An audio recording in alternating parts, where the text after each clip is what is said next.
Reis da Resenha é... Estamos chegando com o Reis da Resenha aqui na Jovem Pan, em todas as plataformas, pela TV Jovem Pan News. Hoje, eu diria, um Reis da Resenha um pouco diferente, porque não temos pilhado, não temos vampeta, mas temos a pilhada Lívia Weber, não é, Lívia? Bem-vinda ao nosso Reis da Resenha. Obrigada, Pedro. Vanderlei aqui do meu lado. Pois é, reis e rainha da resenha hoje. Eu vim representando o pilhado sendo a pilhada e o vampeta com a minha caipirinha aqui, do Debrécia, né? Então eu tô representando os dois também aqui, viu? Perfeito, representando os dois. O vampeta de férias lá na ilha de Itaparica, jogando dominó. E o nosso pilhado se recuperando de uma cirurgia, em breve estará de volta aqui à programação da Jovem Pan. E o nosso convidado muito especial nesse Reis da Resenha, um dos grandes nomes do jornalismo esportivo do Brasil, na minha opinião, o maior repórter da história do rádio, muitos anos de Jovem Pan, uma história lindíssima. Eu estou falando dele, Vanderlei Nogueira. Bem-vindo ao Reis da Resenha, Vanderlei. Obrigado, Pedro. É ótimo estar com você aqui, o nosso Pedro Marques, com a Lívia. Beijar na Lívia de novo. É ótimo. Já que o pilhado está longe, a gente aproveita. E também, claro, o nosso vampeta que está mergulhado nas águas da linda Bahia. É um prazer, Pedro.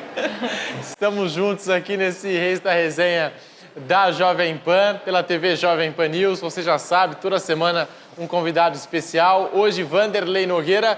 Vanderlei, eu gosto muito dessa expressão começar do começo, né? A sua história pela Jovem Pan nem se fala, são muitos anos no jornalismo também. Mas eu queria entender como que você começou no meio do jornalismo, recuando lá atrás, porque eu sei que você também tem uma trajetória profissional no ramo da publicidade. Eu queria poder entender como é que foi o seu início, né, no jornalismo, Vanderlei. Olha, Pedro, é uma longa história, né? Vou procurar ser sucinto, porque senão nós vamos amanhecer, vai pro Guinness, né? Fica falando, você já imaginou? É uma longa história, mas uma história que eu tenho muito orgulho dela, mas eu sei que é passado. Eu sempre levei muito a sério, entendendo que a época mais importante na vida da gente é a atual, pelos motivos óbvios.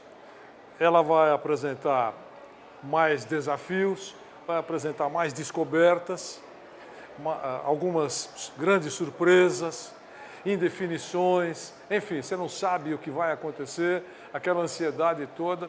E, além de tudo, é aquela esperança de que, poxa, vamos conhecer coisas novas, acontecerão coisas novas. Então, a época atual sempre é a mais importante. Mas e o passado? O passado é espetacular. Você encontra pessoas incomparáveis, você encontra situações riquíssimas, importantes, ficam lembranças, muitas lembranças, um grande pacotão de lembranças, e isso gera maturidade. Maturidade é um reflexo das lembranças. Só pode ter maturidade quem tem lembranças para contar. E é o caso de todos nós aqui. Nós estamos fazendo... Amanhã nós já temos lembrança dessa nossa conversa aqui. E isso é construído todos os dias, né? Alguns têm mais tempo nessa caminhada, outros menos, mas não importa. Importa que todo mundo vai construindo e dando valor a isso. Cada um com sua bagagem, né? É a bagagem. Quer dizer, mas qual é a vantagem disso? A vantagem disso é que eu, por exemplo, tropecei mais do que você. Eu escorreguei mais do que o Pedro. Isso é vantagem? É uma vantagem, porque em algumas situações, aquela lembrança me vem à cabeça e eu lembro que, numa situação parecida, eu tomei uma trombada. Vou evitar. É isso. Quer dizer, você, hoje, já sabe de algumas coisas que você tropeçou, recuando um pouquinho no tempo, e que faz com que essas coisas fazem com que você não tropece novamente. A pior coisa do mundo é o temor de não fazer as coisas. Esse arrependimento não volta mais. Errou, faz de novo. Erro, repetição. O que não pode é melhor não fazer porque eu vou errar. isso não volta mais. É igual namorada, não é o teu caso. Tá certo? Igual eu falo sempre para o Pedro Henrique Sperber que ele perde uma namorada atrás da outra. Eu falo, não perca. Aí é outro Pedro da equipe, tá? Antes deixa que claro. alguém comece a misturar as coisas, é outro Pedro, Esse hein? Pedro tá bem firme na mesma. Pedro Henrique Sperber. Então, não perca, porque é uma namorada que você perdeu. Ah, mas não ia dar certo. Não importa. Na história da sua vida, uma namorada... Mas nesse caso falta bagagem, né? Então, mas é uma brincadeirinha, mas... É uma brincadeirinha, mas vocês todos entenderam. Quer dizer, aproveitem, aprendam mesmo com os erros. É muito importante. E se puder errar pouco, maravilhoso.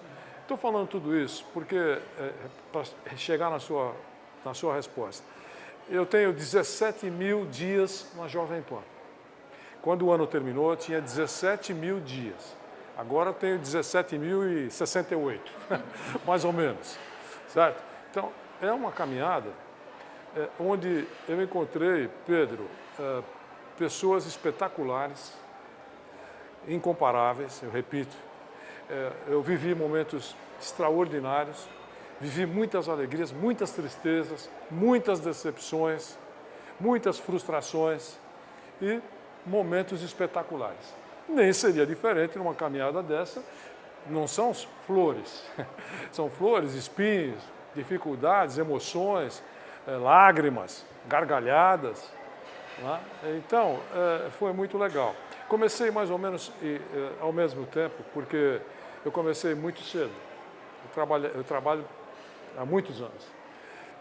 Porque eu sempre gostei de trabalhar. Que idade, Wander? Está escrito, né? Eu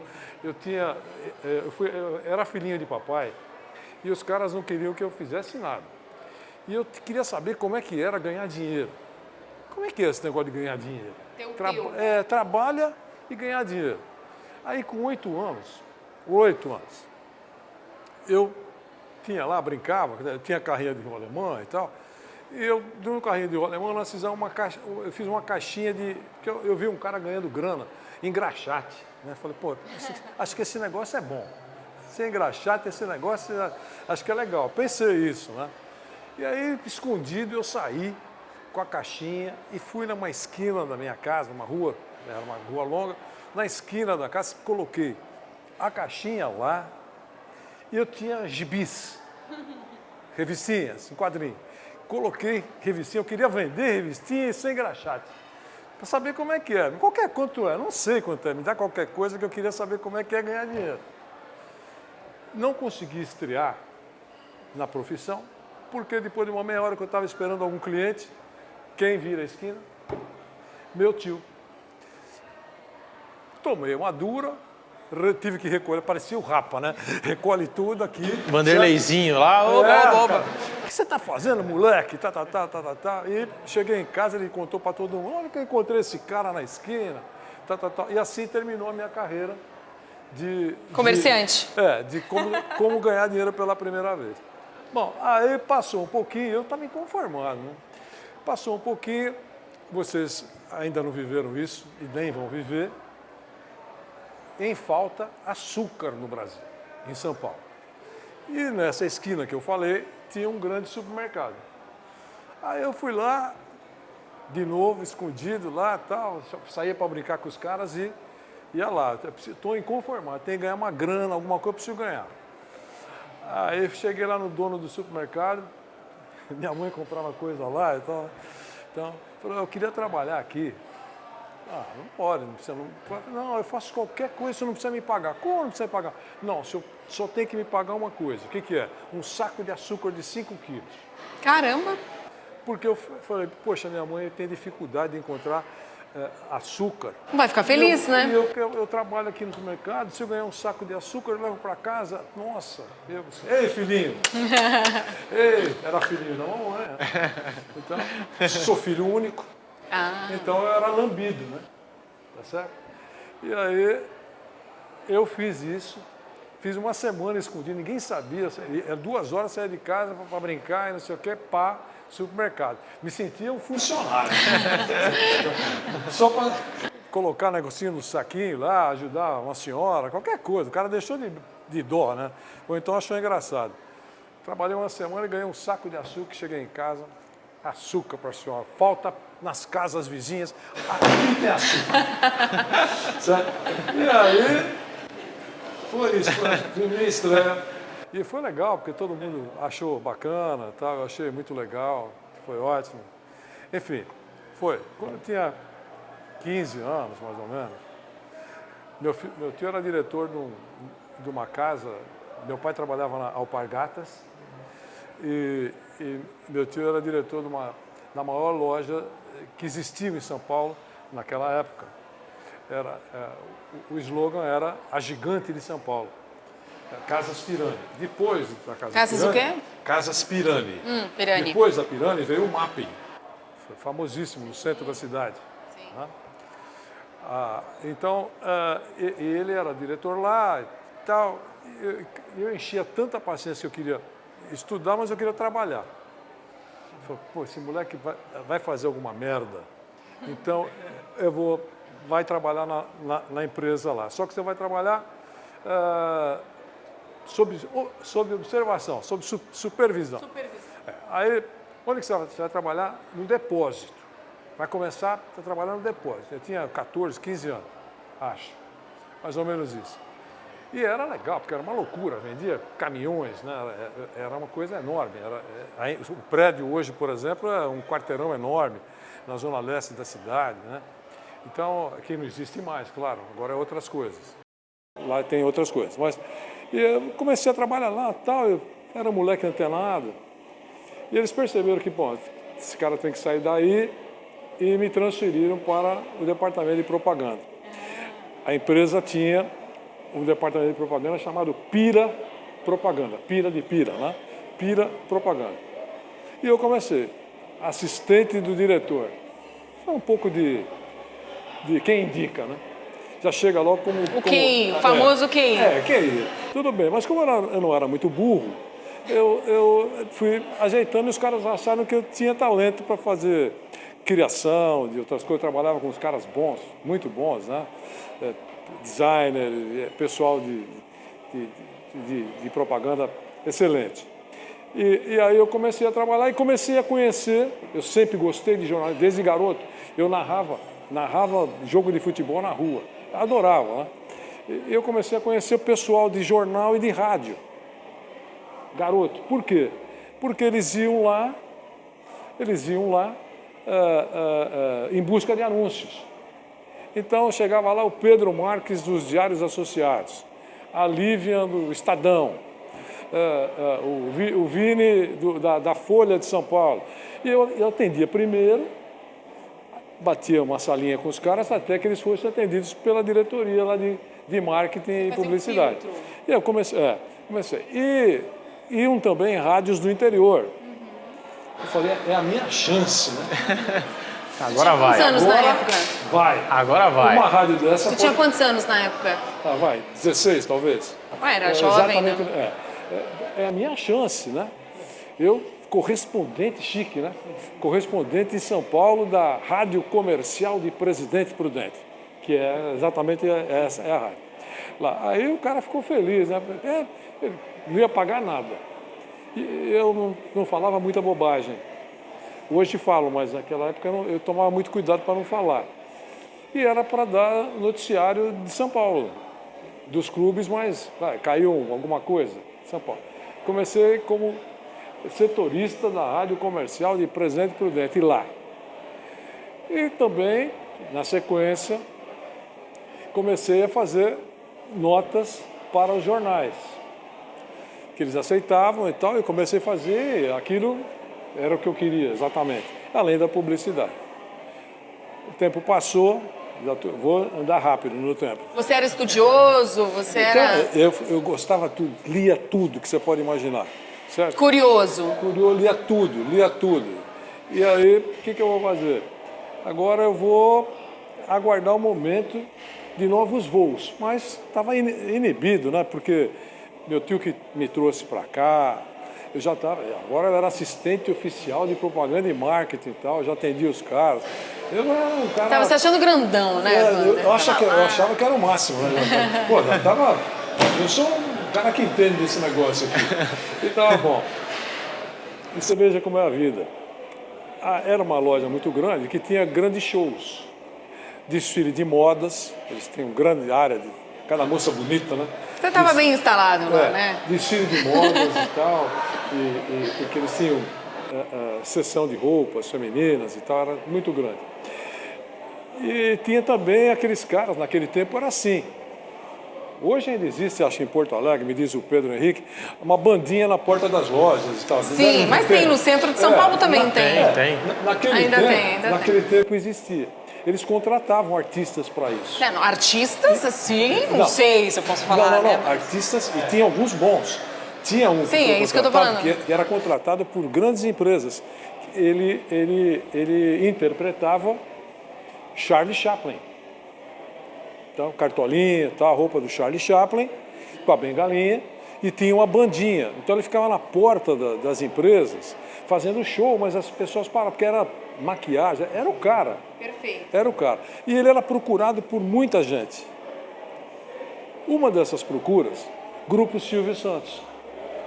Ele também foi se apresentar nas lojas do Grupo Silvio Santos, as lojas Tamacavi, que só vendiam móveis.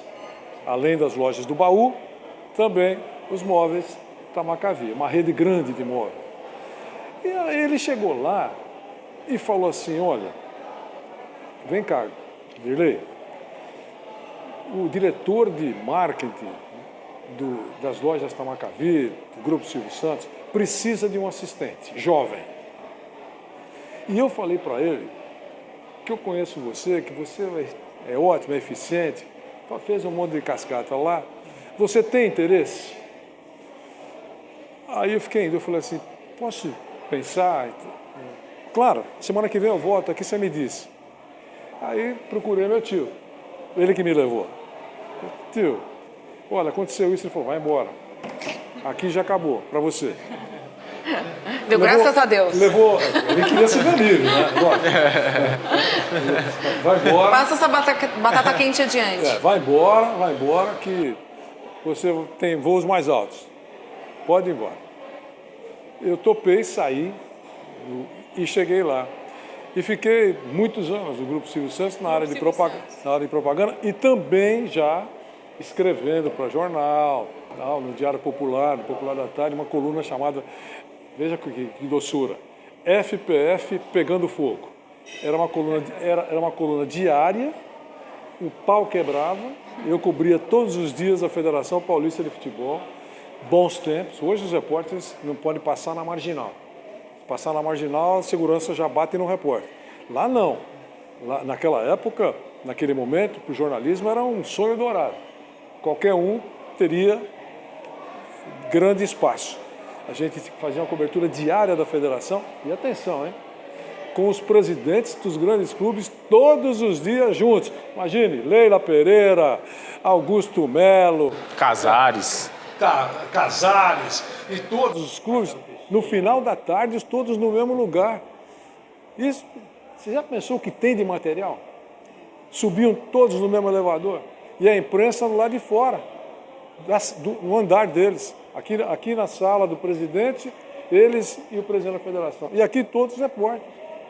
Subia no mesmo elevador o árbitro do clássico de domingo entre Corinthians e Palmeiras. Imagine, no mesmo elevador o árbitro e os dois presidentes. Era um elevador na Brigadeiro Luiz Antônio aqui em São Paulo. Hoje é uma faculdade. Olha a fartura de informação. É um negócio assim, você não tinha espaço. A coluna era de cima a baixo no jornal, tá certo? Faltava espaço para colocar, de tanta informação que tinha. Na formatação do jornal, você tinha que tirar umas palavras lá, tirar algumas informações. Tinha o máximo de caracteres, né? Manter só o principal. 200 linhas, você tem assunto para 300. Aí você começava a selecionar. Ô Vanderlei, como é que era trabalhar realmente tão próximo assim aos jogadores, aos clubes? Porque hoje em dia, é como a gente fala, hoje em dia a gente não tem acesso a nada. Para conseguir uma entrevista exclusiva é um sacrifício, é um parto. É muito difícil. O Pedro, que é setorista de clube, ele sabe como é que é. É um sofrimento, é para conseguir um furo, para conseguir uma notícia. Não é incapacidade dos repórteres. Não, é que eles são bloqueados, tem uma barreira à frente, né? Então, e naquele momento... Naquela época vocês viviam dentro do vestiário praticamente, claro, né? Praticamente acabava, estava dentro do vestiário antes da chegada dos jogadores. Essas coisas, você conta, você fala assim, para quem não conhece, né? Fala assim, mas isso aconteceu? Aconteceu. Quer dizer, antes da chegada dos jogadores, você já estava dentro do vestiário, esperando. O cara estava pelado, tomando banho. Você viu o Pelé de cuecão, Wander. Pelado, tomando banho, e você entrevistando o cara, pelado. Entrevistando, e o microfone captando o som da água caindo. Era outro jornalismo, né? Agora, para o ouvinte, para aquele que acompanhava, era uma coisa fascinante. Você fecha os olhos e pensa hoje, por exemplo, como seria você ouvindo uma transmissão e o repórter hoje no vestiário do Corinthians, do Santos, do Palmeiras, do São Paulo, de qualquer um, conversando, nem bem acabou o jogo, conversando com o cara, tomando banho, ele falando porque ele perdeu o gol, porque ele acabou, com o técnico. O técnico ainda fazia uma entrevista depois com mais tranquilidade, mas os jogadores estavam livres. Alguns nus, outros com toalhas, dentro do vestiário. E as coisas, claro, as coisas mudaram, eu compreendo perfeitamente. Só que uma coisa organizar melhor. Tiraram os fios, por exemplo, porque atrapalhavam o início do jogo. Era muito engraçado, porque parecia desenho animado, né? Um fio enrolava no outro, um repórter no outro, e ficava todo mundo esperando desenrolar o fio no centro do campo para começar o jogo. Aí chegaram os microfones sem fios, né? E as coisas ficaram sempre mais fáceis. Mas sempre teve muita participação da reportagem. Hoje, às vezes, eles nem mandam o repórter para o campo. E não é porque não quer mandar. O que o repórter vai fazer lá? Não tem o que fazer. No campo. Pedro, não pode entrevistar antes, no campo. Não pode entrevistar no intervalo. Não pode entrevistar no final do jogo. E aí se restringe à zona mista. Tá certo? Que a gente sabe como funciona. Que é aquela pergunta já... É terrível coletiva. Né? Mas é o que se tem, por um momento. Então tem que aproveitar. Outro dia eu cheguei a encontrar um amigo na arquibancada, fui falar com esse amigo, não fui entrevistar. Aí já chegou um fiscal. Não pode entrevistar, nem torcedor pode mais entrevistar. Aí eu falei, gente, como assim? Eu não posso entrevistar o torcedor na arquibancada. O jogador, vai, beleza, agora impuseram isso aí, mas até o torcedor eu não posso mais entrevistar. Pedro, é muito legal tudo isso que a gente está conversando aqui, porque a gente pode falar, eu posso falar, e isso que eu estou dizendo aqui, o Pedro sabe, a Vivian também, a gente vive na redação, eu falo também na redação. Então, a gente vê todas as transições, todas as modificações, né? Não só da área técnica, quando o gravador era do tamanho de um caixote e hoje é menor que um celular. Então, para mim, é enriquecedor poder conhecer todas essas passagens. Algumas para melhor, outras para pior. Não, melhorou a qualidade do áudio, chegou a imagem, enfim, a qualidade técnica melhorou muito, né? Melhorou muito, na medida que o tempo passou. É simples, né? Antigamente as transmissões eram feitas por aquele telefone preto, né? Como eu comecei cedo, graças a Deus, então eu vi tudo isso, né? Hoje, se você perguntar para um jovem, você sabia que existia um negócio chamado Telex? Cara, procura lá, vê se pega uma foto para saber como é que é o Telex. Não é o que veio depois, né? O Telex, a tecla era desse tamanho, Imagina uma tecla desse tamanho. E o Vini reclama quando tem que fazer matéria lá no site. Tá machucando meus dedinhos. Desse tamanho era a tecla do Telex. Dura. E dura porque você batia, sim, e ela depois voltava. Entendeu? Mas era o que tinha para o momento.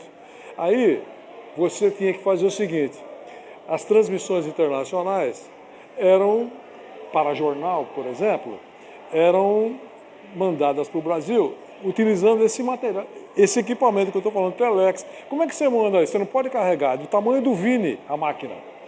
Não dá. Como é que você tem que fazer? Como é que você faz? Então, era todo mundo, você imagina, grandes repórteres, todo mundo com a sua máquina de escrever portátil, pequenininha, escrevendo todo o material. Naquele tempo era muito mais texto do que imagem.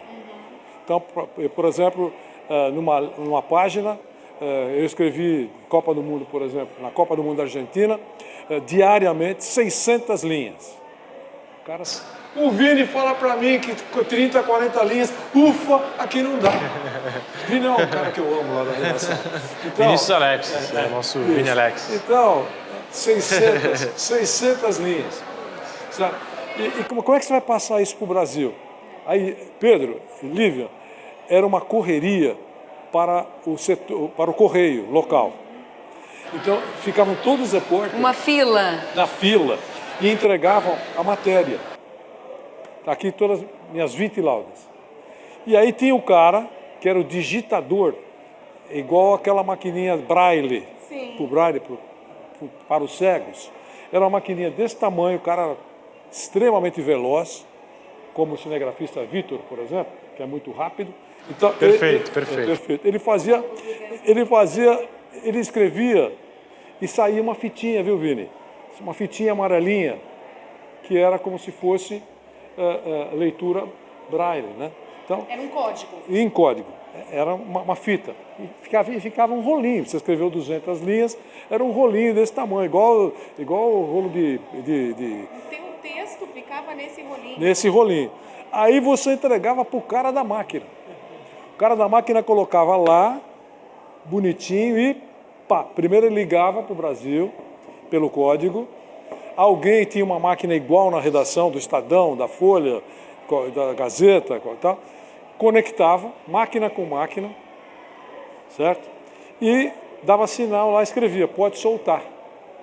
Aí o cara, pumba, apertava e aquilo saía no pau. Porque tinha uma fila atrás. Já tinha o cara com o rolinho dele lá, esperando para entregar, para usar aquela máquina.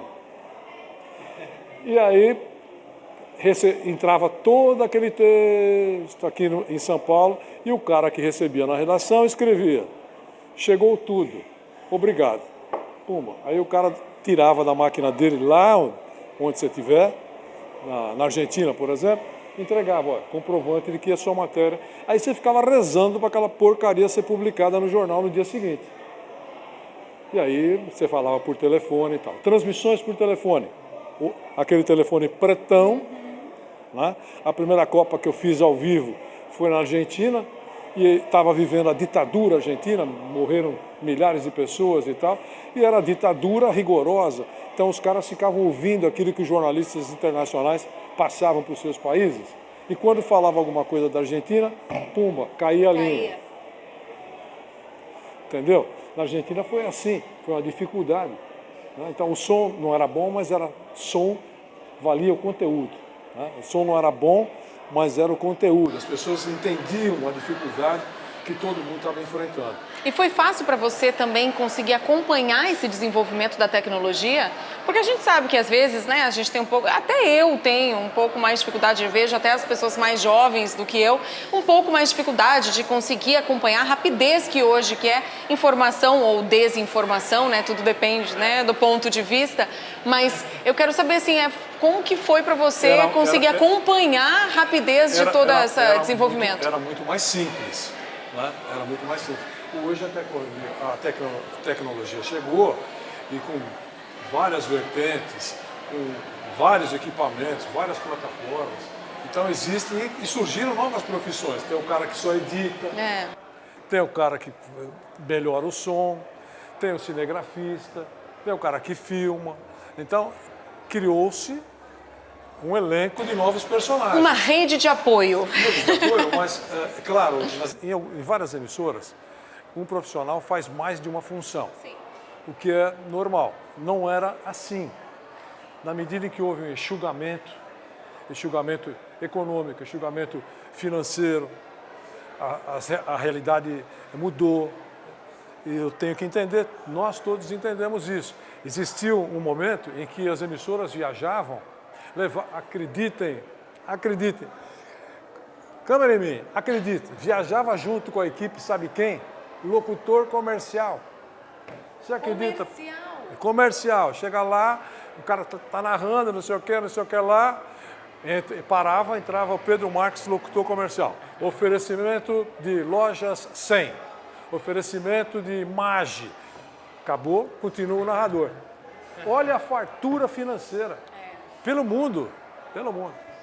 A maior equipe que eu vi viajar foi aqui a equipe da Rádio Colombiana, da Colômbia, Rádio da Colômbia.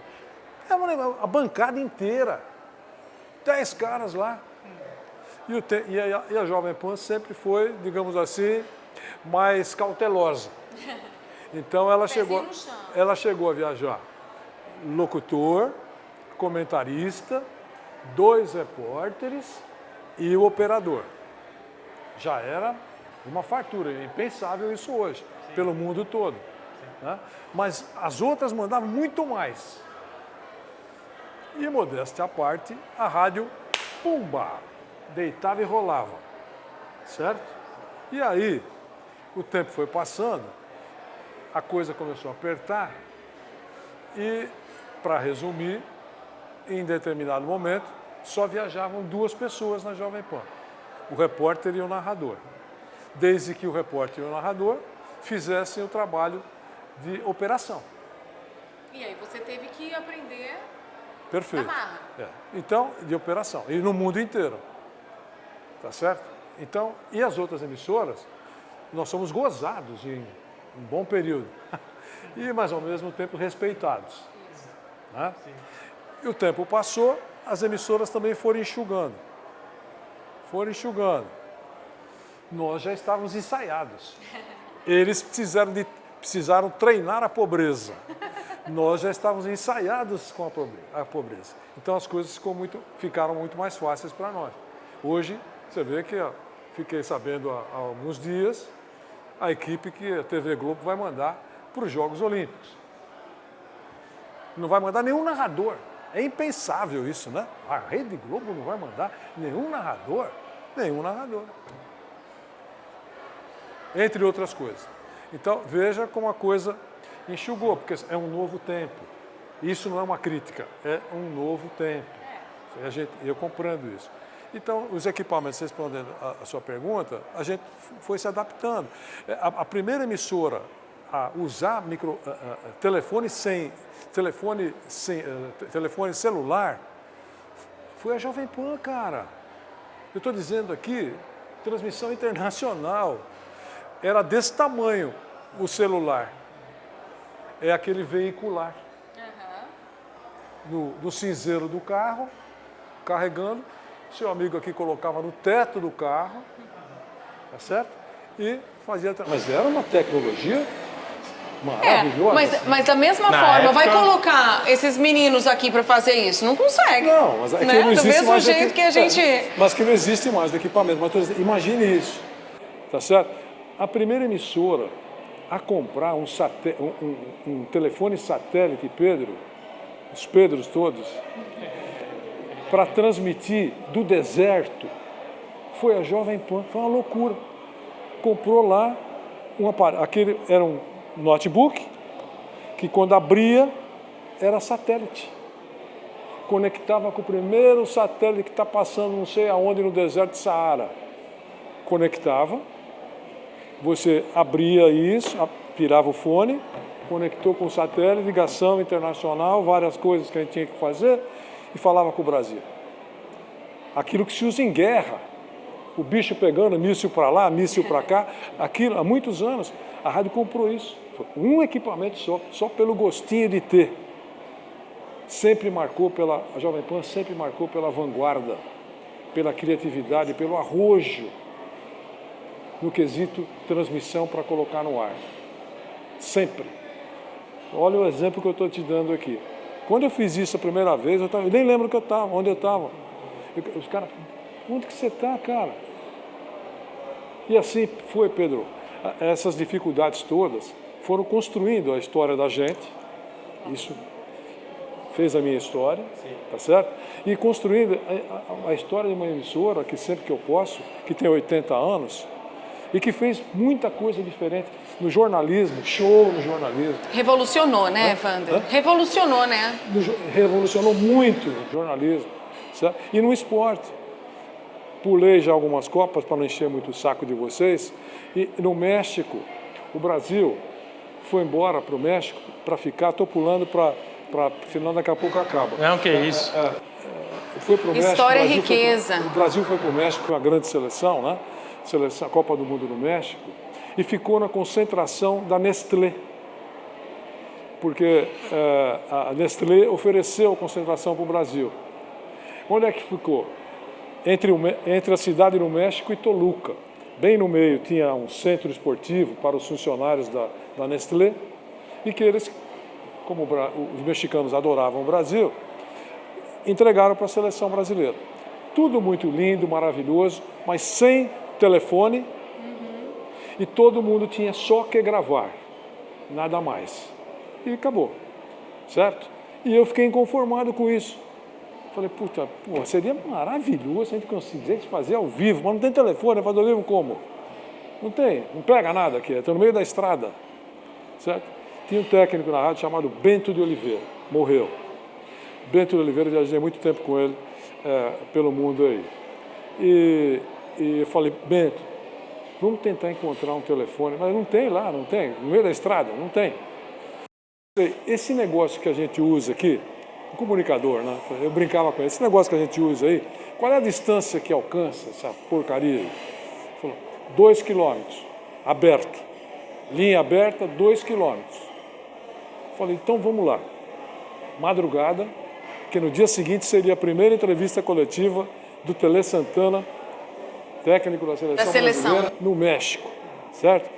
Todo mundo vai gravar, de cabo a rabo, televisão, todo mundo vai gravar, certo? Tá. Vamos fazer ao vivo, tentar, né? Aí de madrugada na estrada, 2 quilômetros, ele ficou sentado na estrada, na porta da Nestlé, e eu na estrada falando com ele, está me ouvindo? Estou te ouvindo. Chegava a 2 quilômetros, não aparecia nada, acabou a comunicação. Aí fiz isso uma vez, duas, voltei, pelo outro lado eu vejo uma plaquinha lá, Inim. Sabe essa plaquinha verde com o nome da cidade, alguma coisa? Inim. Deve ser um lugarejo, vou arriscar. Está me ouvindo? Estou me ouvindo. Tá. Entrei lá, 200 metros, acabou a estradinha. Era um portão igual do Morumbi, aquele portão preto, né? Igual do Morumbi, grandão, né? Sim. Parei o carro, farol aceso, desci, tô com... Tá me ouvindo, Beto? Tô te ouvindo. Legal, encontrei um negócio aqui, acho que é uma indústria, alguma coisa assim. Pum! Metralhadora na cabeça. Tomei um susto. De noite, eu tinha cabelo, não sei se você sabe, eu já tive cabelo. Então, o meu cabelo era aqui. Depois a gente vai colocar a foto. Cabelo comprido? A gente mostra pra audiência. Igual Jesus Cristo. Igual Jesus Cristo. O cabelo era grandão, barbudo, tipo guerrilheiro, né? E jaqueta de repórter. Terrorista. Cheio de bolso, né? E com aquele negócio na mão. Os caras pensaram que era terrorista, alguma coisa assim. Era o exército. Lá o que era lá? Era o Instituto Nacional de Usina Nuclear do México. Caraca! Exército dando segurança, preso, me prenderam. E eu querendo falar preso, estou preso dentro da usina nuclear do México. E o cara lá onde você estava, estou preso. Fiquei preso, não sei, deixa eu entrar aqui. Aí expliquei para os caras, olha, eu sou jornalista, papapá. brasileiro. Amanhã a seleção brasileira está aqui em frente, do outro lado da pista. Os caras ouvindo. É de madrugada. Amanhã vai ter a primeira entrevista coletiva do professor Tele Santana. A gente queria transmitir para o Brasil e não há como transmitir. Eu estou procurando um lugar que tenha um telefone. Vocês não vão gastar nada. Eu só queria um número. O Brasil vai chamar. Expliquei para os caras isso e tal, mas lá não tinha oficial graduado para falar alguma coisa. Tinha o tenente que estava naquele plantão lá com outros. E você tentando arranhar lá no espanhol. O cara aquele jeitinho brasileiro, né? Jeitinho brasileiro. Samba, eles amavam, Pelé. eles amavam, né? Aí localizaram um cara que ficou felicíssimo de se acordar de madrugada, o coronel. Imagina. Ligaram pro cara. O cara falou, olha, eu vou para aí. O cara foi lá, expliquei de novo, coronel. Você tirou o coronel da cama, é isso. Para eles era uma coisa... Quando falou seleção brasileira, ele começou a amolecer, entendeu? Então, aí ele foi lá e tal, expliquei para ele. Falei, olha, vai ficar o seguinte, eu tenho uma pessoa que você está conversando comigo, que o senhor está vendo, é o técnico, ele está lá na estrada. Ele vai ficar aqui e eu vou ficar lá na sala de entrevistas amanhã. E ele vai fazer uma conexão com o telefone que o senhor vai emprestar, a gente vai ligar, gasto zero, e a gente vai transmitir para o Brasil. Bom, final da conversa. Ele autorizou, o Bento foi para lá, aquele monte, ele falando, um monte de oficiais em volta dele, ele ligando, roubando o telefone do cara, colocando garrinha e tal, e aí vamos para a entrevista. Tele Santana está na sala e eu só com aquele comunicador, todo mundo se preparando para gravar. E eu falei fora da sala, Bento, está tudo certo? Tudo certo. Olha, quando você conta até 5 e segue a vida, que já estamos com São Paulo na linha, Central da Pana, Paulista. Sim. Certo? Está tudo certo aqui, o som está legal, está chegando, aí você está chegando. Aí o Tele entra, senta, primeira entrevista dele. Que ano foi isso? Só pra gente deixar... na Copa do Mundo, de 1986. Né? 82 na Espanha, 86 no México. Aí, quando começou... E atenção, a partir de agora o Brasil ouve o professor Tele Santana, a primeira entrevista coletiva do professor Tele Santana, técnico da seleção brasileira, direto do México, aqui em Toluca. O Brasil começa a sua caminhada na Copa do Mundo. Vamos ouvir. E, botãozinho. Cãibra no dedo. Os caras me olharam e falaram, puta mentira que ele está falando, né? E eu também achava, eu falei, não está chegando merda nenhuma, mas eu vou arriscar. Então, e a entrevista vai em frente. Né?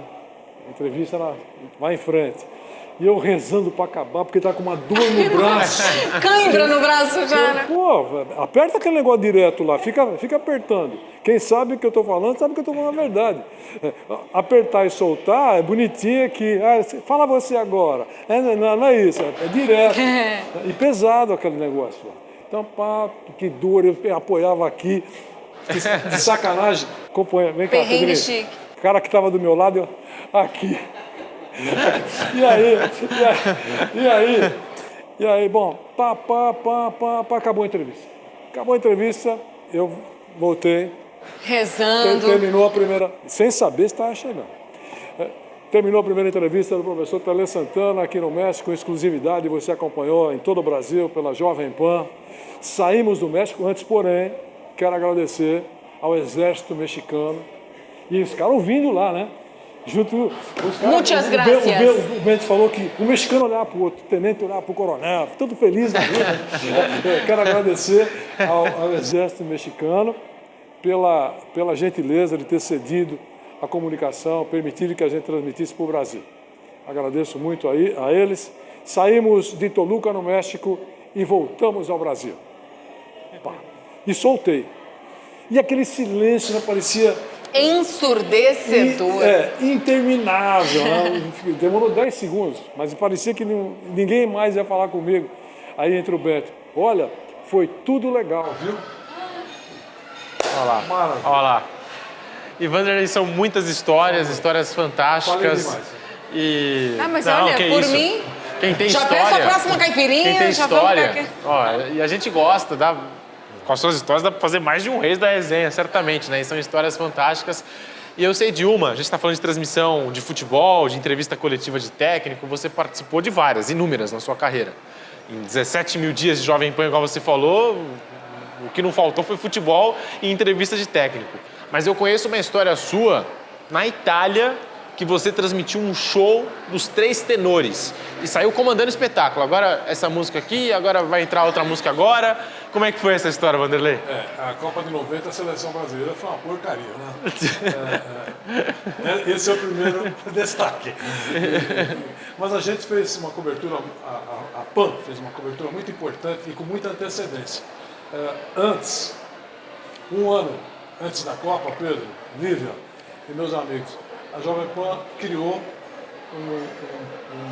uma série, né? Parecia Netflix, mas criou uma série. Hoje se fala série Netflix, todo mundo pensa, né, que é streaming. Que a Jovem Pan marcou pela vanguarda, entendeu? É claro que as coisas se aperfeiçoam, né? Mas nada é novidade, ou quase nada, nada não, mas quase nada é novidade.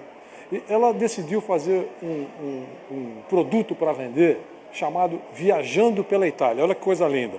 Viajando pela Itália. Decidiu mandar um repórter para as 13 sedes, um ano antes, para mostrar como estavam os 13 estádios no México, na Itália, de Udine, lá pertinho, no início da bota, lá no pé da bota, lá na Sicília. 13. E aí, eu fui. Então, fiquei um tempão na Itália, né? E foi muito interessante porque a gente tinha ainda aqui a discoteca, aquele discão bonito, né? Então, em cada cidade, eu ia fazer a matéria da cidade e do estádio. Da cidade e do estádio com o diretor do estádio. Aqui, porque aqui, papapá, mostrando a cidade. Áudio, muito legal. E apresentava como música de fundo o cantor da cidade. E você sabe que a Itália, em música, né, Lívia? É espetacular. Então, por exemplo, em Bolonha, quem era o sucesso naquela época? Ninguém sabia ainda. Primeiro disco que veio na discoteca da Pan, desse cara, que depois ficou famosíssimo, foi o cara aqui que trouxe dentro de uma mala. Porque a cada cidade eu comprava LPs. Então tinha uma mala, na volta, só uma mala só de LPs. E que foram todos para a discoteca da Jovem Pan. De Bolonha, Lúcio Dalla, cantando Caruso. A música, se você encontrar aí, espetacular. Lúcio Dalla, Caruso. Né? Então, fazia matéria com esses caras e tal, e terminou no Vaticano. A Rádio Vaticano ajudou a gente participar de aquela audiência menor com o Papa, né, a proximidade do Papa, e a gente fez uma matéria com a Guarda Suíça, falando, veja o que aconteceu, olha o trabalho que foi feito um ano antes da Copa. E a rádio vendeu essa série chamada Viajando pela Itália, e todo dia, à tarde, da Jovem Pan, mostrava um capítulo. Hoje Roma, amanhã Turim. Assim. E você que produziu tudo. Isso. Aí, enfim, foi muito legal. A sua pergunta, a Copa do Mundo, o Brasil foi uma porcaria, e todo mundo, o Brasil perdeu, 80% da imprensa voltou para o Brasil. Sem o Brasil não interessa. Além de tudo, a economia, certo? Fica lá e tal. Por que eu fiquei? Eu e o operador. Porque alguém tinha que fechar a sala de imprensa, aquela sala que a gente compra na Copa do Mundo. Então, eu tinha que ficar até o último dia, para depois embarcar de volta. E naquela época, o show de encerramento acontecia um dia antes da final. Agora não, né? Então, um dia antes da final, era o show de encerramento. E onde que foi o show? No Teatro Termas de Caracalla, histórico, em Roma. Então a gente não ia fazer jogo e tal. E eu falei, puxa vida, seria tão bom transmitir isso. Mas a chance, será que tem de jeito? Fui lá, né? Falei com os caras, não quer nada, é só o som. E papo, aquelas conversas de italiano para italiano, né? Então, só o som, só o som, só o som. Bom, pode entrar, fica lá, ó. Sabe aquele negócio? Quem é esse mala, né? Fica lá. Tá enchendo o saco, enchendo vai. o saco, fica lá e fica quieto e não enche o saco. Sabe?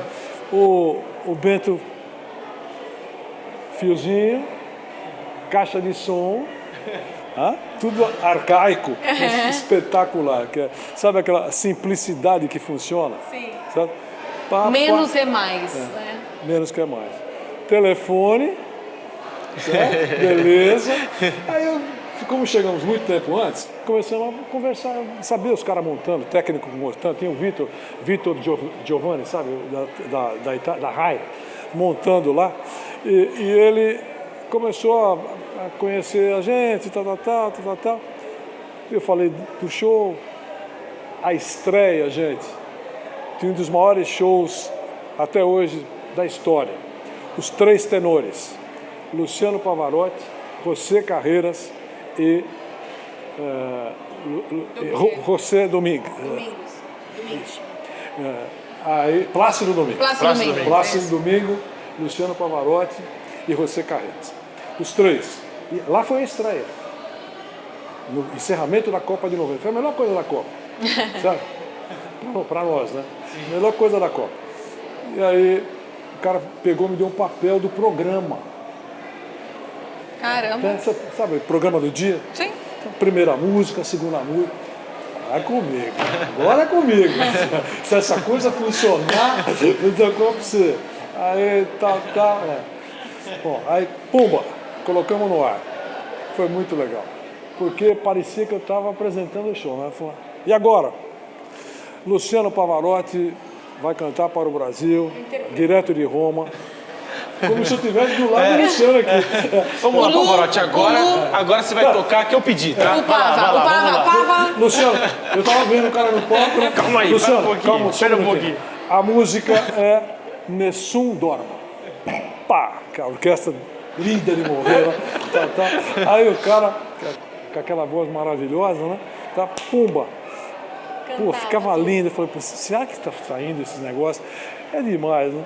Ô, Vanderlei, outra pergunta para você. Com esse tanto de história, esse tanto de convivência que você teve, esse tanto de gente, jogador que você pôde conviver, principalmente dentro dos vestiários, eu tenho uma curiosidade que eu acho que não só eu, como muita gente tem, mas assim, eu quero que você fale a verdade, eu não quero ficar em cima do muro, não quero respostinha meia boca, eu quero que você seja franco.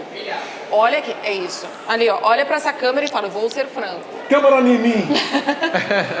Mas é o seguinte, Wander, eu quero duas histórias. Uma positiva, relacionada ao vestiário com jogadores, uma pessoa uma história que você lembre, que seja positiva mesmo, de uma pessoa que foi agradável com você, que tem uma história legal, bacana, e uma negativa também, porque a gente gosta de saber também quem não foi legal com o Vanderlei Nogueira. Não. Bom, primeiro eu queria dizer que não tenho queixa. Ah, não. Duvido. Deixa eu explicar.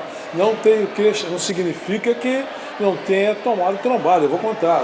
Eu não tenho queixa. Ufa! Eu não tenho queixa. Entrevistado pode fazer o que quiser, pode responder, pode não responder, pode ser grosseiro, pode ser gentil. Não tenho queixa. A minha relação é profissional. Eu não vou levar. O cara não vai casar com a minha filha. Eu não vou levar o cara para minha casa. Mas pode ter alguém que você fale, pô, esse cara eu gostaria de levar para minha casa, bacana. Eu torço, até hoje, por personagem. Não torço para time de futebol. Eu sempre falo, o Pedro sabe disso, eu falo isso, eu torço sempre contra. Eu quero sempre que o mais fraco ganhe. É mentira ou é verdade? Verdade. Verdade. É a zebra, né? Porque eu não gosto de mesmice. Então eu tô sempre contra. Mas contra não é pelo mal, é porque eu acho que dá tempero para discussão, para tudo, né? É isso. Agora, eu não gostava que o Marcos do Palmeiras tomasse gol. Eu acho o Marcos um cara maravilhoso. Ele é. Tá certo? Eu gostava muito que o Careca... Eu estou só falando de jogadores que pararam para ninguém se sentir machucado. Hoje é a mesma coisa, só que eu não quero citar nomes. Mas eu adorava que o Careca marcasse gol. Espetacular centroavante. Os Magrão, Sócrates, eu adorava. Casagrande. Sabe? Uns caras que a gente tinha relação. Zico, então. Nota 10, né? Espetacular, né? Zico, espetacular. Respeito total pela imprensa. Tá, mas eu quero uma história que foi muito legal pra você, porque eu sei uma história, mas eu Qual? não quero... Qual que você quer? Eu não quero falar, Pode entendeu? falar. É que eu sei de uma história com o nosso rei Pelé, que é uma história que ele te livrou de uma encrenca, É verdade. não é? Copa do Mundo nos Estados Unidos. Eu estava lá e entrei no lugar errado. Eu achei muito legal da parte dele, inclusive. Bicão intruso, intrometido, né? Entrei Como no... todo bom jornalista.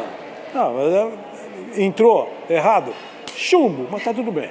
Então eu entrei lá no lugar que não podia entrar, fui entrando, os caras, eu vi aberto, fui entrando.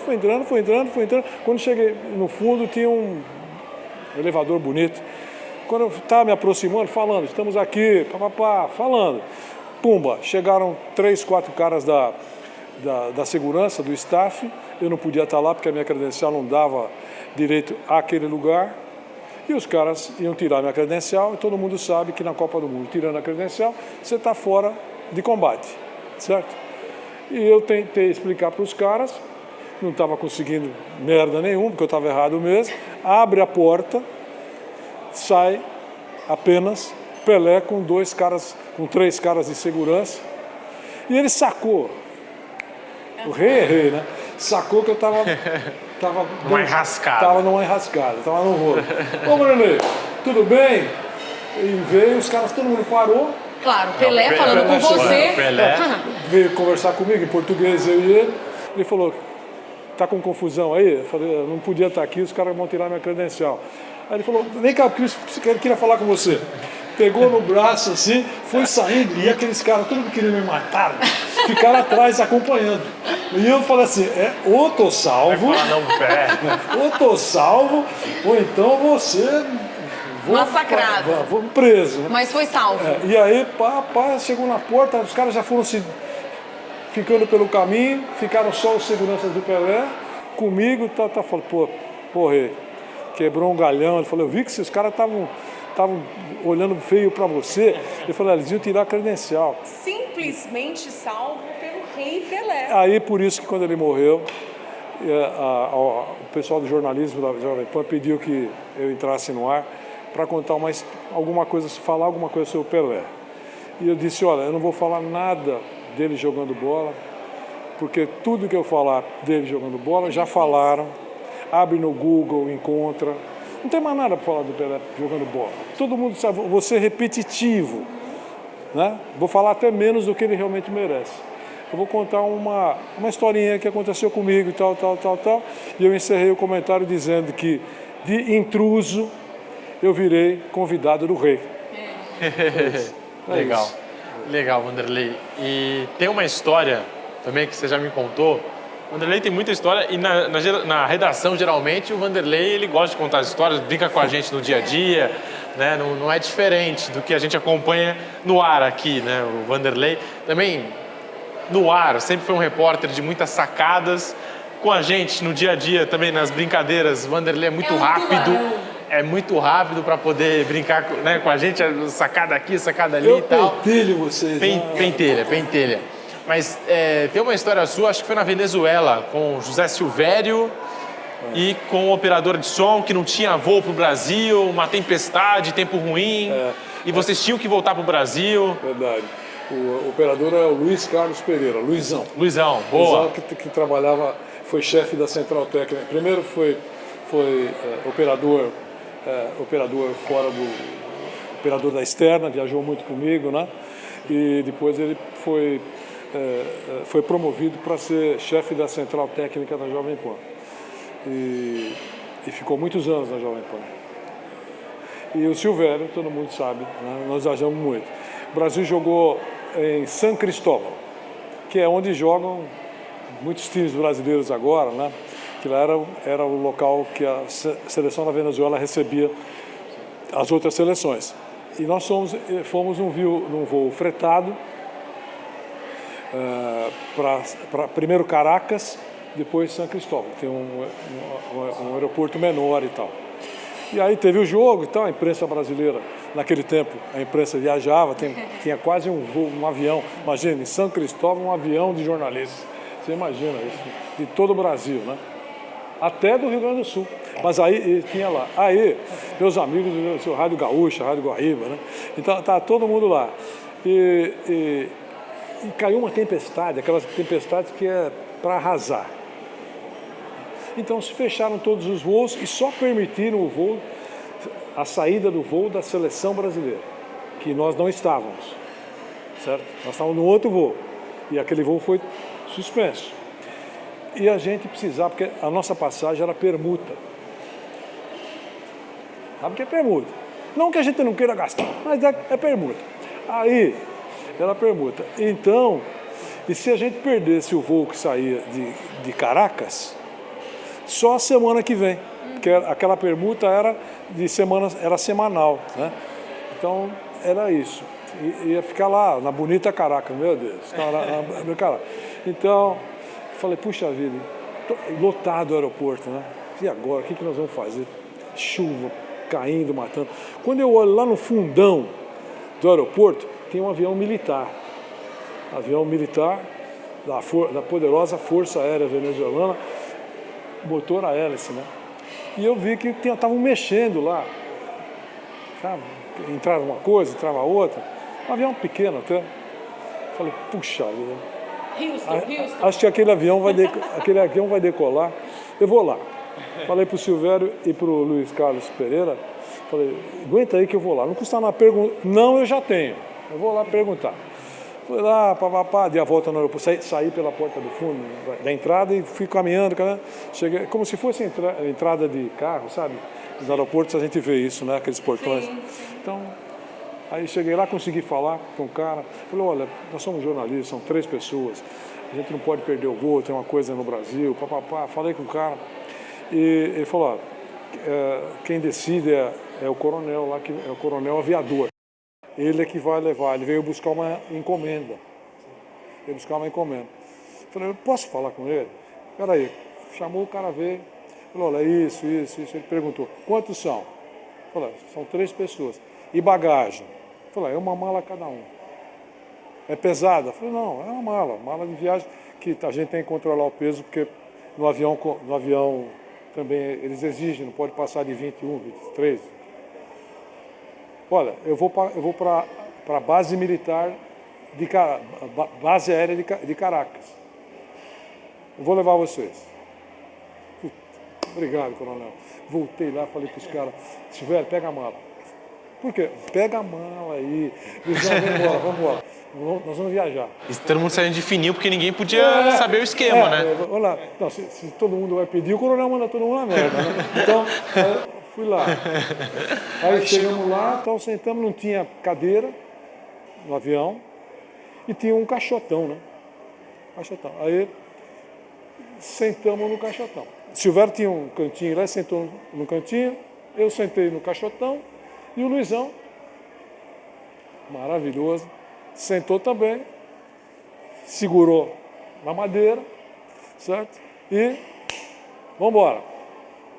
Decolou e chuva em cima do avião. O avião falou, meu Deus do céu, precisa chegar, né? Rezando.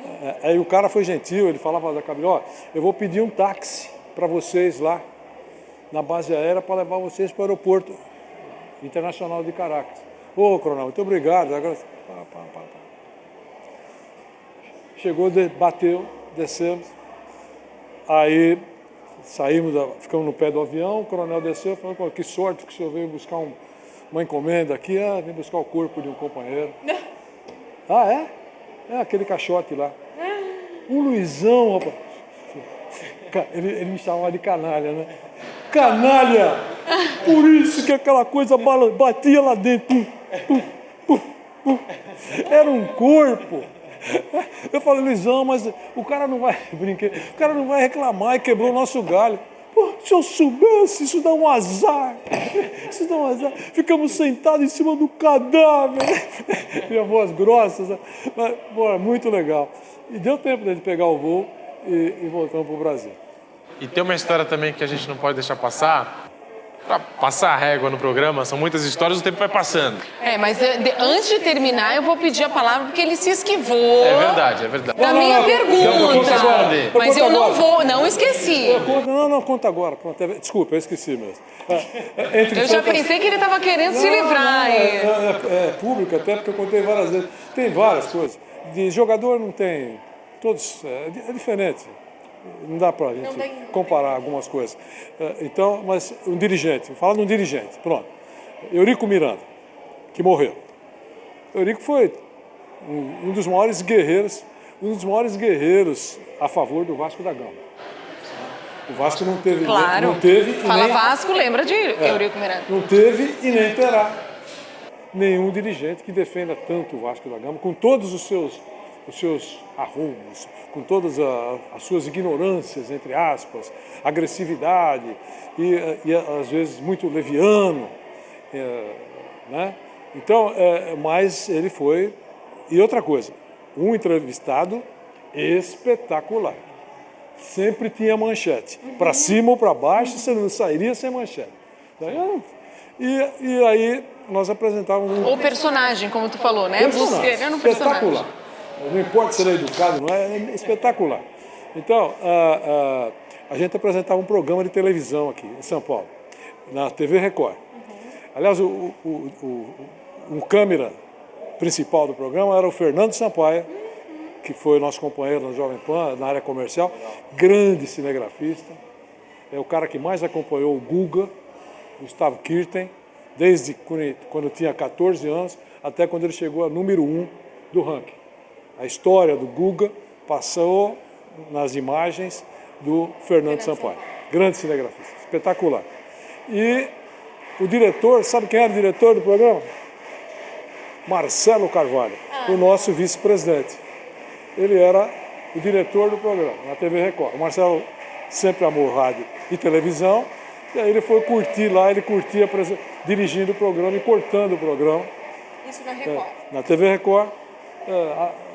Era uma produção da Coque Tavares. Coque Tavares arrendou e contratou a gente para fazer o programa. Era uma mesa de entrevistas, eu entrevistava um personagem importante por semana. E essa vez era o Eurico Miranda. Nós convidamos o Eurico. Ele veio para São Paulo e foi para a televisão. Ele esculhambou, já na chegada. Olha, eu estou aqui, assim, eu estou aqui. Que você me convidou, a gente cruzava muito com a seleção brasileira e tal, então a relação era boa, ele dava risada, eu esculhambava ele, dava risada. E ele respondia agressivamente, falava, nossa, como você está educado hoje. É igual o Pilhado. Quando ele me cumprimenta com aquela categoria, eu falo... Com a classe Pilhado de sempre. Então, o Eurico era assim. Aí... ele chegou, olha, tudo era feio. Mulher paulista era feia, o cenário, o desembarque, ele chegou a falar que ele desceu de costas do avião, com tanta vontade que ele tinha de voltar para o Rio. E ele foi esculhambando, ele esculhambou tudo. Aí ele ficou o programa todo. O Fernando e os operadores queriam bater nele. Os caras, eu tinha o ponto aqui, lá de cima vinha e falava, pô, o cara mal criando, cara. Dá uma porrada nele. Não sei o que, ele batendo e eu só perguntando e respondendo. Porque o que ia acontecer? Programa ao vivo. Eu ia brigar com ele e ia acabar a entrevista. Claro. Não era isso que eu queria. Pode fazer o que você quiser. Vou levar a entrevista até o final. Certo? Ele provocava o fim da entrevista, né? Ele bem queria. Batia em São Paulo, né? Ele batia em São Paulo. Era aquela grande rivalidade, Rio e São Paulo. Ele batia. E assim então. Quando chegou na hora de acabar o programa, acabou, ao tempo, pode fechar. Ele aqui. Eurico, obrigado pela presença. Eu quero agradecer também a vocês todos que nos acompanharam no nosso programa. Como os senhores perceberam, o presidente do Vasco, diretor de futebol, tem várias funções no Vasco da Gama, é absolutamente insuportável. Boa noite. Ele olhou para mim assim, e aí já subiu o caractere, né? Ia cortar. Pô, Não tem nem jeito de nem vou falar resposta. nem vou falar o que ele falou, mas vocês vão entender. Pô, você me ferrou? Eu falei, Eurico, você ficou 1h15 só esculhambando. Não teve nada de bom aqui. Pô, você deixou a gente lá parecendo um rodapé. Pisou na gente. Eu só falei aquilo que muita gente está pensando. Você foi insuportável no programa. E a gente depois voltou a se encontrar e tal, tudo bem. E ficou muito engraçado isso no ar, né? Mas isso até isso virou um personagem. Porque eu não ia brigar com o cara. A entrevista era ótima. Estava ótima a entrevista exatamente porque ele estava sendo grosseiro. Exatamente. Entendeu? Foi ótimo por causa disso. Esse foi o charme. Não, se o cara fala Vossa Excelência, não tem graça. Então foi bom. Essa história foi legal. Boa, valeu, gente. Aprovado. Muito tem. obrigada. Para a gente poder fechar rapidinho, Jovem Pan na Copa de 2002 sem os direitos de transmissão, que hoje, imaginar uma transmissão sem os direitos, muita gente fala, pô, não dá para fazer. Mas em 2002 a Jovem Pan fez e deu muito sucesso. Até hoje se fala na transmissão da Jovem Pan naquela Copa. Outra jogada inteligentíssima do seu Tuta, do Marcelo, do Tutinha. Eu sei que não era isso que eles queriam. Na verdade, o desejo era que houvesse um acordo comercial com a Rede Globo naquele momento. Ela era a detentora dos direitos de transmissão da Copa Japão e Coreia, e a Jovem Pan, em função do horário, do fuso horário, noite lá, dia aqui, né, e o oposto, pediu um desconto. Olha, é um horário ruim para o rádio, né?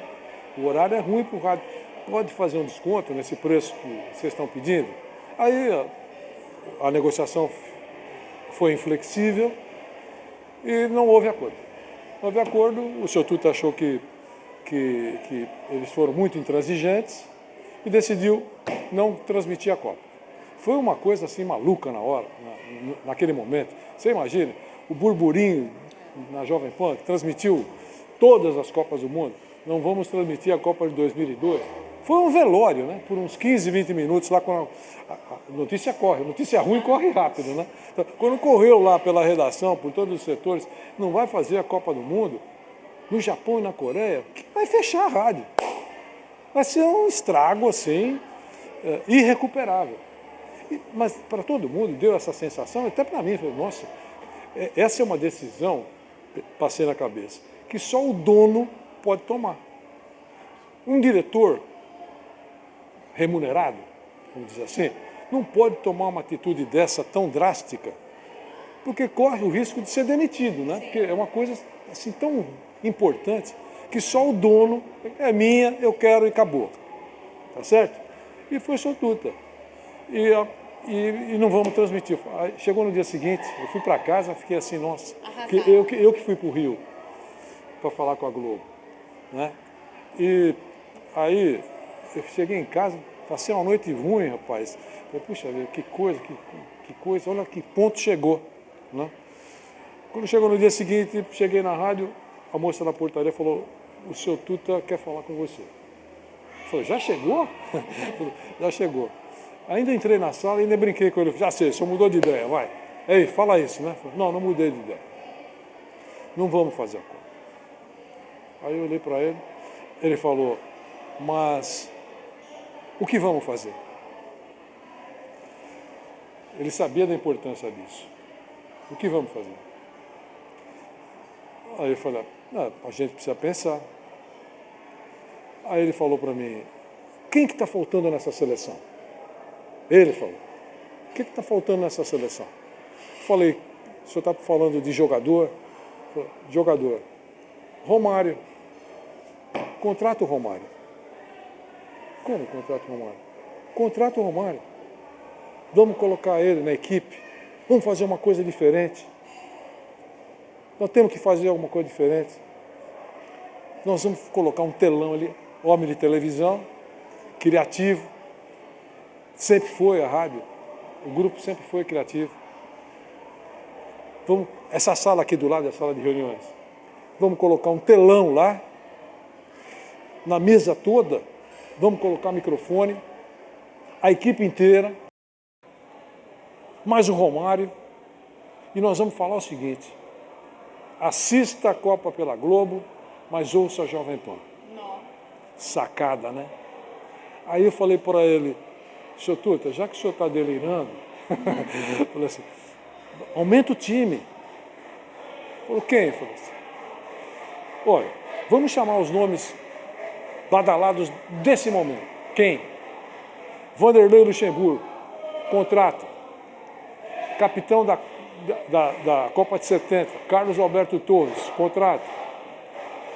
Carlos Alberto Parreira, contrato. Zagallo, contrato. Pô, contrato. Deu 11, um time inteiro. Árbitro, Godoy. Quem era o preparador físico da época? Moraci Santana. Só top. Leão. E eu estou esquecendo nomes aqui importantes. 11. Um time inteiro. Time inteiro. Mais toda a equipe. Ele falou, mais toda a equipe.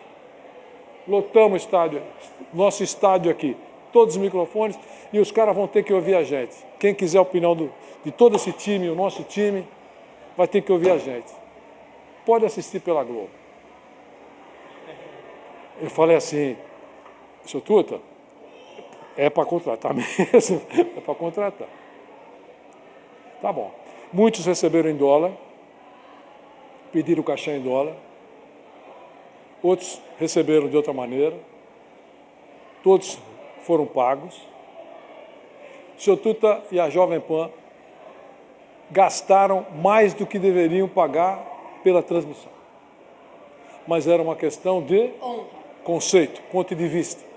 Tipo, puxa vida, poderia ter conversado com a gente. Pura e simplesmente, é isso ou nada. E gastou. Muito bom. Sucesso publicitário. Nunca vendeu tantas cotas. Pagou toda a conta. Foi um sucesso. Quando terminou a Copa, o clipe, a clipagem de jornais, todo mundo comentando e tal, que falava do grupo de Jovem Pan era dessa altura e da concorrência aqui. Esse é o cenário. Aí ele me chamou, falou, eu preciso de uma ponta de flecha no Japão e na Coreia. E eu quero que vá você. Eu falei, senhor Tuta, eu posso ir, mas o senhor sabe que eu sou clandestino, né? Nós não temos nada. Eu chegarei na linda Coreia e no lindo Japão como clandestino. Vai dar certo. Vai. E aí eu fui antes, para lá, bem antes, para tentar saber como seria a minha vida, né? Lá. Aí, para resumir, já fui para a cidade errada, certo? Porque o meu forte é o coreano do norte e eu estava na Coreia do Sul. Então, ao invés de embarcar para Ulsan, onde ficaria a seleção brasileira, eu fui para Pulsan. Começou certo? bem. Uma outra cidade bem distante. Então, mas tudo bem. Então essa foi a chegada e tal. Muito bom. Chegou a seleção brasileira, foi para Ulsan, a seleção não gostou, Deus sempre me protegeu, sabe? Eu agradeço muito as luzes que eu recebo. Então, o que aconteceu? A seleção foi para o hotel indicado pela FIFA, não gostou, e foi para um outro hotel de quem? Teu. Do Vanderleizinho. Tava bem instalado, hein, Vanderlei? Fátima Bernardes, Vanderleizinho, Jaicy Carvalho. Ó, A já imprensa sim. toda estava em outro lugar. E nós chegamos lá, a seleção chegou, falei, meu Deus do céu, a seleção está aqui. E lá não era território FIFA, porque eu não podia ingressar no território FIFA. E aí a seleção ficou lá, mas eu não podia ir no treino, então eu ficava do lado de fora. Os meus companheiros todos me ajudaram muito, me traziam as informações, porque as empresas brigam, mas nós não podemos brigar. Esse é o segredo. Então, os companheiros traziam, me ajudaram muito, eu tinha todas as informações, e aí deitava e rolava onde não era território FIFA. Inclusive era período eleitoral, e eu fui no carro de som do candidato à presidência e entrou no Jornal da Manhã, o cara na frente da Hyundai, a fábrica, como o presidente da República vai na Volkswagen em São Bernardo, certo? Falando em coreano lá, pedindo apoio dos metalúrgicos. E eu, Jornal da Manhã, Joseval Peixoto, vamos à Coreia do Sul, não sei o quê. Estamos aqui, Joseval, campanha política, certo? O candidato... Sabe como é que é? Pedro Chung-Chu está querendo a presidência do país, falando aos metalúrgicos da Hyundai. Ele ele falou lá, aí quando passou, aí está, dizendo que vai melhorar a vida do metalúrgico coreano. Voltamos ao Brasil. O Joseval entra assim, não acredito. Aí foi assim. E para fechar, uma semana depois de dificuldade, de madrugada, bate na porta Cafu e Emerson, aquele que foi cortado porque machucou o ombro. Aí, que eram os capitães. Ô, Vanderlei, tudo bem, tudo bem? Estou sabendo, você está com problema, né? Falei, não estou com problema. É que a gente não tem os direitos e tal, eu não posso entrar no território FIFA, mas está tudo sob controle, estou recebendo as informações. Tá? É o seguinte, você não pode ir, mas a gente vem até você. E todo dia tinha uma entrevista coletiva na linda cama que eu dormia, sempre tinha escolar, todo dia tinha um cara lá, exclusivo. Foi um sucesso, né? E além disso, a entrevista coletiva, o Filipão deu 7 entrevistas, porque o Brasil jogou 7 vezes, é obrigado a dar uma entrevista um dia antes do jogo, no nosso hotel, que eu não era território FIFA. Então nós transmitimos as 7 entrevistas na íntegra para o Jornal da Manhã, na hora do Jornal da Manhã, 7 da noite lá, 7 da manhã aqui, um sucesso, o telefone não caiu uma... O celular coreano é um negócio, coreano e japonês, porque eles capricham nesse negócio aqui. Não caiu uma vez, não acabou a bateria, nada. Direto, 7 coletivas, um sucesso, bacana, foi tudo bem. E como o aperto era muito forte para que eu não tivesse tanto espaço, por parte não dos meus companheiros, mas por parte de quem pagou os direitos e se incomodava com as nossas transmissões, né, de entrevistas, por exemplo. Então, apertaram a CBF para que eu não permitisse que eu fizesse perguntas. Já que não dá para impedir ele de transmitir, não passe o microfone para ele fazer pergunta. Certo? O que aconteceu? Primeira entrevista, segunda entrevista. Na terceira entrevista, deram o microfone para a Globo. Sempre começava a Globo. Que estava lá com o Mauro Naves e com o Tino Marcos. E tanto um como o outro, nessas entrevistas, sentindo a minha dificuldade, agora, Rede Globo, Mauro Naves. Ele falou, muito obrigado, eu passo a minha vez ao Vanderlei Nogueira. Sério? Empatia, Show. né? Empatia. Show, silêncio na plateia, agradeço ao Mauro sempre que posso, desde hoje. Ele fala, para com isso. E ao Tino também, escrevi isso inclusive, foi de uma parceria, companheirismo, eles foram maravilhosos. E o Felipão, que estava orientado para não responder, respondeu tudo. E agora, quando completou 20 anos da conquista, ele deu entrevista para 6 repórteres, falando de 2002.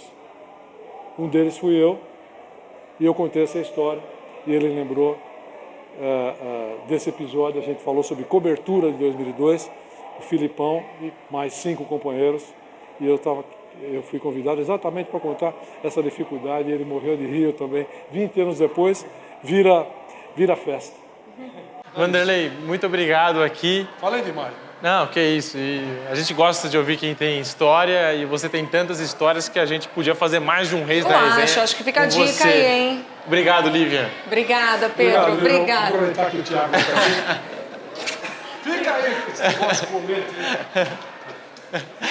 E aqui vai o nosso agradecimento especial à Churrascaria Debrécia pelo espaço aqui da entrevista. A E melhor agora, churrascaria de São Paulo, hein? Vamos aproveitar o melhor churrasco Agora, de São Paulo. acabando aqui, ó, a gente já vai direto curtir o melhor churrasco de São Paulo com a Churrascaria Debrécia. Então, o nosso agradecimento. E a você que acompanhou mais essa entrevista no Reis da Resenha da Jovem Pan. Muito obrigado.